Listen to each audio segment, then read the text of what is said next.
Welcome to Ashwini ಕನಸು blog. ಎಲ್ಲ ಹೇಗಿದ್ದೀರಾ? ಚೆನ್ನಾಗಿದ್ದೀರಾ ಅಂತ ಭಾವಿಸ್ತಾ ಇವತ್ತಿನ ಒಂದು ವಿಡಿಯೋ ಸ್ಟಾರ್ಟ್ ಮಾಡ್ತಾ ಇದ್ದೀನಿ. ಫ್ರೆಂಡ್ಸ್, ಇವತ್ತಿನ ವಿಡಿಯೋದಲ್ಲಿ ಏನಪ್ಪ ಅಂತಂದರೆ ನಮ್ಮ ಶರೀರ ಶುದ್ಧೀಕರಣಕ್ಕಾಗಿ ಒಂದಷ್ಟು ಮನೆ ಮದ್ದುಗಳನ್ನ ಹೇಳ್ತೀನಿ. ಪ್ಲೀಸ್ ನೋಟ್ ಮಾಡ್ಕೊಳ್ಳಿ. ಹಾಗೆ ಎಲ್ಲೂ ವಿಡಿಯೋ ಸ್ಕಿಪ್ ಮಾಡಿದಂತೆ ಪೂರ್ತಿ ವಿಡಿಯೋ ನೋಡಿ. ಹಾಗೆ ಈ ವಿಡಿಯೋ ಇಷ್ಟ ಆದರೆ ಲೈಕು, ಕಮೆಂಟು, ಸಬ್ಸ್ಕ್ರೈಬ್ ಮಾಡ್ಕೊಂಡು ಹಾಗೆ ಸಪೋರ್ಟ್ ಮಾಡಿ ಅಂತ ಕೇಳ್ತೀನಿ. ಮತ್ತು ಹಾಗೆ ಫ್ರೆಂಡ್ಸ್, ಇವತ್ತು ನಾನು ಏನಕ್ಕೆ ಈ ಟಾಪಿಕ್ ತೊಗೊಂಡು ಬಂದೀನಿ ಅಂದರೆ, ತುಂಬ ಜನಕ್ಕೆ ಫ್ರೆಂಡ್ಸ್ ಹೊರಗಡೆ ಫುಡ್ಡು ತುಂಬಾ ಅಡಿಕ್ಟ್ ಆಗಿ ಹೋಗಿರ್ತೀವಿ ನಾವೆಲ್ಲರೂ ಅಷ್ಟೇ. ಯಾಕೆಂದರೆ ಮನೇಲಿ ಏನೇ ತಿಂದ್ರೂ ನಮಗೆ ಹೊರಗಡೆ ತಿಂದರೆ ಒಂಥರ ತೃಪ್ತಿ ಆದೊಂಥರ ಕೆಲವ್ರಿಗಿರುತ್ತೆ. ಕೆಲವ್ರಿಗೆ ವಡೆ, ಚಪಾತಿ ಮತ್ತು ಹಾಗೆ ದೋಸೆ, ಪೂರಿ, ಇಡ್ಲಿ, ಬಾತು ಎಲ್ಲ ಹೊರಗಡೆ ಫುಡ್ಡು ತುಂಬ ಜನ ಇಷ್ಟಪಟ್ಟು ತಿಂತಾರೆ.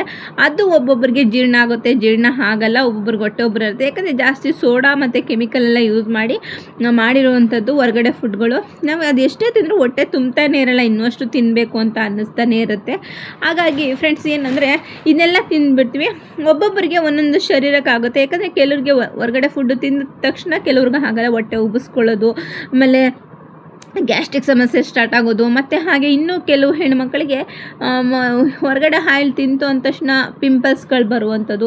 ತುಂಬ ಜನಕ್ಕೆ ಇದೊಂದು ಒಬ್ಬೊಬ್ರಿಗೆ ಒಂದೊಂದು ಥರ ಬಾಡಿಗೆ ಇದಾಗುತ್ತೆ. ಹಾಗಾಗಿ ಇದನ್ನೆಲ್ಲ ನಾವು ನಮ್ಮ ದೇಹನ ನಮ್ಮ ಶರೀರನ ಶುದ್ಧೀಕರಣ ಮಾಡ್ಕೊಂಡು ಇಟ್ಕೊಬೇಕು. ಯಾವಾಗಲೂ ನಾವು ಏನೇ ತಿಂದ್ರೂ, ಕಲ್ಲು ತಿಂದ್ರೂ ಕರಗಿಸೋಷ್ಟು ಶಕ್ತಿ ನಮ್ಮಲ್ಲಿ ಇರಬೇಕು. ಯಾಕಂದರೆ ನಾವು ಹೆಂಗಾಗಿ ಎನರ್ಜಿ ಆಗಿರಬೇಕು. ಹಾಗಾಗಿ ನಮ್ಮ ಬಾಡಿಲಿ ಬೇಡದೇ ಇರುವಂಥಷ್ಟು ಕೊಲೆಸ್ಟ್ರಾಲ್ಗಳು ಸೇರ್ಕೊಂಡ್ಬಿಟ್ರೆ ನೀವೇನು ತಿಂದ್ರೂ ವೇಸ್ಟ್ ಆಗುತ್ತೆ. ಹಾಗಾಗಿ ನೀವು ಊಟ ಮಾಡಿ ನೀವು ತಗೊಂಡ ತಕ್ಷಣ ಬಂದು ಬಿಸಿನೀರು ಕುಡಿತೀರಿ. ಯಾಕಂದ್ರೆ ಹೊರಗಡೆ ಊಟ ಮಾಡಿದ ತಕ್ಷಣ ಬಂದು ಬಿಸಿನೀರು ಕುಡಿತೀರ. ಆ ಬಿಸಿನೀರಿಗೂ ಏನೂ ಪ್ರಯೋಜನ ಇಲ್ಲ. ಅದಕ್ಕೆ ಒಂದಷ್ಟು ಮನೆ ಮದ್ದುಗಳನ್ನ ಹೇಳ್ತೀನಿ.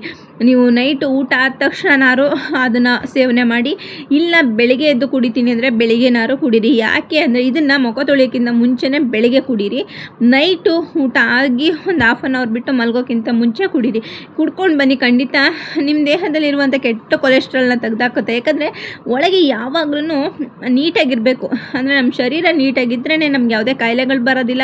ಮತ್ತು ಹಾಗೆ ನಾವು ಫಿಟ್ಟಾಗಿರ್ತೀವಿ, ಮತ್ತು ನಮಗೆ ಆ್ಯಕ್ಟಿವ್ ಆಗಿರ್ತೀವಿ, ಎನರ್ಜಿ ಇರುತ್ತೆ, ಸ್ಕಿನ್ ಗ್ಲೋ ಕೊಡುತ್ತೆ. ಯಾಕಂದರೆ ಶರೀರದಲ್ಲೇ ಬೇಡದಿರೋದೆಲ್ಲ ಕೊಲೆಸ್ಟ್ರಾಲ್ಗಳನ್ನ ತುಂಬ್ಕೊಂಡ್ರೆ ನಮ್ಮ ಶರೀರ ಎಲ್ಲಿ ತಾನೇ ಚೆನ್ನಾಗಿರೋಕ್ಕೆ ಸಾಧ್ಯ? ಒಂದು ವಿಕಾರವಾಗಿರ್ತೀವಿ, ಬಾಡಿಗಳನ್ನ ಊದಿಸ್ಕೊಂಡಿರ್ತೀವಿ, ದಪ್ಪ ಆಗ್ತೀವಿ, ಕೆಲವ್ರು ಸಣ್ಣ ಆಗ್ತೀವಿ. ಒಂದು ಫಿಟ್ನೆಸ್ ಆಗಿರಬೇಕು ಅಂದರೆ ಒಂದಷ್ಟುಗಳನ್ನ ಮನೆ ಮದ್ದುಗಳನ್ನ ಫಾಲೋಟ್ ಮಾಡಬೇಕು.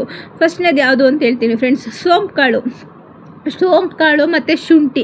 ಇದನ್ನು ಚೆನ್ನಾಗಿ ಸೋಂಪು ಕಾಳನ್ನ ಒಂದು ಸ್ಪೂನ್ ಹಾಕ್ಬಿಟ್ಟು, ಶುಂಠಿ ಹಾಕಿ ಚೆನ್ನಾಗಿ ಜಜ್ಜಿಬಿಟ್ಟು ಒಂದು ಸ್ವಲ್ಪ ಚೆನ್ನಾಗಿ ಕುದಿಸ್ಬಿಟ್ಟು ಉಗುರು ಬೆಚ್ಚಗೆ ಮಾಡಿಕೊಂಡು ಡೈಲಿ, ಇಲ್ಲ ನೈಟ್ ಯಾರು ಕುಡೀರಿ, ಇಲ್ಲ ಬೆಳಿಗ್ಗೆ ಯಾರು ಕುಡೀರಿ. ಖಂಡಿತ ಹೊಟ್ಟೆ ಒಳಗಿರುವಂಥ ನಮಗೆ ಬೇಡದೇ ಇರೋ ಕೊಲೆಸ್ಟ್ರಾಲ್ನ ತೆಗೆದಾಗುತ್ತೆ. ಸೋಂಪು ತುಂಬಾ, ಯಾಕೆ ಜೀರ್ಣಕ್ರಿಯೆಗೆ ತುಂಬಾ ಪವರ್ಫುಲ್ ಶುಂಠಿ ಮತ್ತು ಹಾಗೆ ಸೋಂಪು. ಮತ್ತು ಹಾಗೆ ಬಂದು ಚಕ್ಕೆ, ದಾಲ್ಚಿನ್ನಿ ಅಂತ ಹೇಳ್ತೀವಿ ನೋಡಿ, ಚಕ್ಕೆನ ನೈಟ್ ಹೊತ್ತು ನೆನೆಸಿ ಬೆಳಿಗ್ಗೆ ಕುಡಿಯೋದ್ರಿಂದ ವೆಯ್ಟ್ ಲಾಸ್ ಆಗ್ತೀವಿ. ಆವಾಗಲೇ ಕಾಯಿಸಿ ಆವಾಗಲೇ ಕುಡಿಯೋದ್ರಿಂದ ನಮ್ಮ ಬಾಡಿಗೆ ಒಂಥರ ಎನರ್ಜಿ ಥರ ಇರುತ್ತೆ, ನಮ್ಮ ಸ್ಕಿನ್ ಗ್ಲೋ ಬರುತ್ತೆ. ಮತ್ತು ಹಾಗೆ ಅದನ್ನು ನಮ್ಮ ಬೇಡದೇ ಇರುವಂಥ ಕೊಲೆಸ್ಟ್ರಾಲ್ನ ತೆಗೆದಾಕ್ತುವಂಥ ಕೆಲಸಗಳನ್ನ ಮಾಡ್ತದೆ. ಅದರಲ್ಲಿ 2 ಥರ ಇರುತ್ತೆ. ಒಂದು ರೌಂಡ್ ಆಗಿರುತ್ತೆ, ಒಂದು ಮಾಮೂಲಿ ಚಕ್ಕೆ ಥರ ಇರುತ್ತೆ. ರೌಂಡ್ ಶೇಪಲ್ಲಿ ಸ್ವಲ್ಪ ಕಾಸ್ಟ್ಲಿ ಆಗುತ್ತೆ, ಅದನ್ನು ತಂದು ಕುಡೀರಿ, ತುಂಬಾ ಒಳ್ಳೆಯದು. ಮತ್ತು ಕೊತ್ತಂಬರಿ ಬೀಜನೂ ಅಷ್ಟೇ. ಅದನ್ನು ನೈಟ್ ನೆನೆ ಹಾಕಿ ಬೆಳಿಗ್ಗೆ ಕುಡಿದ್ರೆ ನಮಗೆ ಯಾವುದಪ್ಪ ಥೈರಾಯ್ಡ್ಗೆ ಕಡಿಮೆ ಆಗುತ್ತೆ. ಅದನ್ನು ಅಲ್ಲೇ ಒಂದು ಟೀ ಮಾಡ್ಕೊಂಡು ಕುಡಿಯೋದ್ರಿಂದ, ಅಂದರೆ ಕೊತ್ತಂಬರಿ ಬೀಜನ ಟೀ ಮಾಡ್ಕೊಂಡು ಕುಡಿಯೋದ್ರಿಂದನೂ ತುಂಬಾ ಬೆನಿಫಿಟ್ ಇದೆ. ಕೊತ್ತಂಬರಿ ಬೀಜನೂ ಕುಡೀರಿ, ಟೀ ಮಾಡ್ಕೊಂಡು ಕುಡೀರಿ, ತುಂಬಾ ಒಳ್ಳೆಯದು. ಮತ್ತು ಹಾಗೆ ನಲ್ಲಿಕಾಯಿ ಜ್ಯೂಸು ಅಷ್ಟೇ ತುಂಬಾ ಪವರ್ಫುಲ್ ಆದಂಥ ಒಂದು ಹೋಮ್ ರೆಮಿಡಿ. ಅದನ್ನು ತುಂಬಾ ಚೆನ್ನಾಗಿರುತ್ತೆ. ನಲ್ಲಿಕಾಯಿ ಮತ್ತು ಹಾಗೆ ತುಳಸಿ, ಇದು ಎರಡನ್ನೂ ಚೆನ್ನಾಗಿ, ನಲ್ಲಿಕಾಯಿನ 1-2 ಪೀಸ್ ಕಟ್ ಮಾಡಿಬಿಟ್ಟು ನೀರಲ್ಲಿ ಚೆನ್ನಾಗಿ ಕುದಿಸಿ, ಅದಕ್ಕೆ ಇದು ತುಳಸಿದು ಎಲೆ ಇದೆಯಲ್ಲ ಅದನ್ನು ಹಾಕಿಬಿಟ್ಟು ಪೌಡ್ರ್ ಮಾಡಿ ಜೇನುತುಪ್ಪ ಹಾಕ್ಕೊಂಡು ಕುಡೀರಿ. ಅದು ನಿಮ್ಮ ಹೊಟ್ಟೆ ಒಳಗಿರುವಂಥ ಬೇಡದೇ ಇರುವಂಥ ಕೊಲೆಸ್ಟ್ರಾಲ್ನ ತೆಗೆದು ಹೊರಗಡೆ ಹಾಕುತ್ತೆ. ಮತ್ತು ಹಾಗೆ ಅರಿಶಿಣ ಮತ್ತು ಶುಂಠಿ ಕಷಾಯ. ಅರಿಶಿಣನ ಚೆನ್ನಾಗಿ ನೀರಿಗೆ ಹಾಕಿ ಚೆನ್ನಾಗಿ ಕುದಿಸಿ, ಅದಕ್ಕೆ ಸ್ವಲ್ಪ ಶುಂಠಿ ಹಾಕಿ ಚೆನ್ನಾಗಿ ಅದು ರಸ ಬಂದಮೇಲೆ ಅದಕ್ಕೆ ನೀವು ಬೇಕು ಅಂದರೆ ಜೇನುತುಪ್ಪ ಹಾಕ್ಕೊಳ್ಳಿ, ಇಲ್ಲ ನಿಂಬೆ ರಸ ಹಾಕ್ಕೊಳ್ಳಿ. ಎರಡೂ ಬೇಡ ಅಂದರೆ ಹಾಗೆ ಕುಡೀರಿ, ಇನ್ನೂ ತುಂಬಾ ಒಳ್ಳೆಯದು. ಇದಿಷ್ಟನ್ನು ನೀವು ಕುಡ್ಕೊಳ್ತಾ ಬನ್ನಿ. ನಿಮ್ಮ ದೇಹದಲ್ಲಿ ನಿಮಗೆ ಗೊತ್ತಿಲ್ಲದಂತೆ ಎಲ್ಲ ಹೇಗೆ ನಮ್ಮ ಶರೀರ ಚೆನ್ನಾಗಿ ಒಂದು ಕೆಲಸ ಮಾಡ್ತಾ ಇರುತ್ತೆ ಅಂತ ಇರುತ್ತೆ. ಹಾಗೆ ಮತ್ತು ಇನ್ನೊಂದು ಹೇಳ್ತೀನಿ, ತ್ರಿಫಲ ಚೂರ್ಣ ಅಂತ ಬರುತ್ತೆ. ಆಮ್ಲ, ನಲ್ಲಿ ಮತ್ತು ಇನ್ನೊಂದು ಫ್ರೆಂಡ್ಸ್ ಅದು ಮರ್ತೋಗಿದೆ ಸಾರಿ, ಇದು ತ್ರಿಫಲ ಚೂರ್ಣ ಅಂತಂದ್ಬಿಟ್ಟು ಆಯುರ್ವೇದಕ ಗ್ರಂಥಿಲಿ ಸಿಗುತ್ತೆ. ನೀವು ಅಲ್ಲಿ ಹೋಗಿ ಕೇಳಿ. ನೀವು ಇದೆಲ್ಲನೂ ಕುಡಿಯೋದ್ರಿಂದನೂ ಅದೊಂದು ಕುಡಿದ್ರೆ ಇನ್ನೂ ಬೆಸ್ಟು ಅಂತಲೇ ಹೇಳ್ಬೋದು. ಯಾಕಂದರೆ ತ್ರಿಫಲ ಚೂರ್ಣ ತುಂಬಾ ಒಳ್ಳೆ ಹೋಮ್ ರೆಮಿಡಿ ರಿಸಲ್ಟು. ಅದು ತುಂಬ ಆರೋಗ್ಯಕ್ಕೆ ಒಳ್ಳೆಯದು. ಅದನ್ನು ನೈಟು ಹಾಲ್ಗೆ ಹಾಕ್ಕೊಂಡು ಕುಡ್ಕೊಂಡು ಬನ್ನಿ. ನೀವು ಹಾಲ್ಗಾರೋ ಹಾಕ್ಕೊಳ್ಳಿ, ಇಲ್ಲ ಹಾಗೆ ಬಿಸಿನೀರ್ಗೆ ಹಾಕ್ಕೊಂಡು ಕುಡಿತೀನಿ ಅಂದರೆ ಹಾಗೆ ಬಿಸಿನೀರ್ಗಾರೋ ಹಾಕ್ಕೊಂಡು ಕುಡೀರಿ. ತುಂಬ ಒಳ್ಳೆ ರಿಸಲ್ಟು ಅಂದರೆ ತ್ರಿಫಲ ಚೂರ್ಣನ ನೈಟ್ ಹೊತ್ತು ಊಟ ಆದ ತಕ್ಷಣ ಒಂದೊಂದು ಲೋಟ ಕುಡ್ಕೊಂಡು ಬನ್ನಿ. ಬೆಳಿಗ್ಗೆ ಎದ್ದ ತಕ್ಷಣ ನೀಟಾಗಿ ಮೋಷನ್ ಆಗುತ್ತೆ, ಗ್ಯಾಸ್ಟ್ರಿಕ್ ಸಮಸ್ಯೆ ಇರಲ್ಲ, ಮತ್ತು ಅಲರ್ಜಿ ಇರಲ್ಲ, ನಿಮ್ಗೆ ಯಾವುದೇ ಒಂದು ಕಾಯಿಲೆ ಕಸಡಿ ಏನೂ ಇರಲ್ಲ, ಎಲ್ಲನೂ ಹೊರಗಡೆ ತೆಗೆದಾಕುವಂಥ ಕೆಲಸಗಳೆಲ್ಲ ತ್ರಿಫಲ ಚೂರ್ಣ ಮಾಡುತ್ತೆ. ಫ್ರೆಂಡ್ಸ್, ನಾನು ಹೇಳಿರೋದ್ರಲ್ಲಿ ನಿಮ್ಗೆ ಯಾವುದಾಗುತ್ತೆ ಅದನ್ನು ಮಾಡಿ, ಇದನ್ನೇ ಮಾಡಬೇಕು ಅಂತಲ್ಲ. ಯಾಕಂದರೆ ನಿಂಬೆಹಣ್ಣು ತುಂಬಾ ಒಳ್ಳೆಯದು, ಶುಂಠಿ ತುಂಬಾ ಒಳ್ಳೆಯದು. ಶುಂಠಿನೂ ಅಷ್ಟೇ ನಮ್ಮ ದೇಹದಲ್ಲಿ ಎಂಥ ಕೊಲೆಸ್ಟ್ರಾಲ್ ಇದ್ರೂ ತೆಗೆದಾಕುತ್ತೆ. ಶುಂಠಿ ಆಗಲಿ, ನಿಂಬೆಹಣ್ಣಾಗಲಿ, ಅಥವಾ ಅರಿಶಿಣ ಆಗಿರಲಿ, ಮತ್ತು ದಾಲ್ಚಿನ್ನಿ ಆಗಿರಲಿ, ನಲ್ಲಿಕಾಯಿ ಆಗಿರಲಿ, ಇವೆಲ್ಲ ಒಳ್ಳೆ ಹೋಮ್ ರೆಮಿಡಿಗಳು. ನಿಮ್ಗೆ ಯಾವ್ದು ಅನ್ನಿಸ್ತದೋ ಅದನ್ನು ಮಾಡ್ಕೊಂಡು ಕುಡೀರಿ.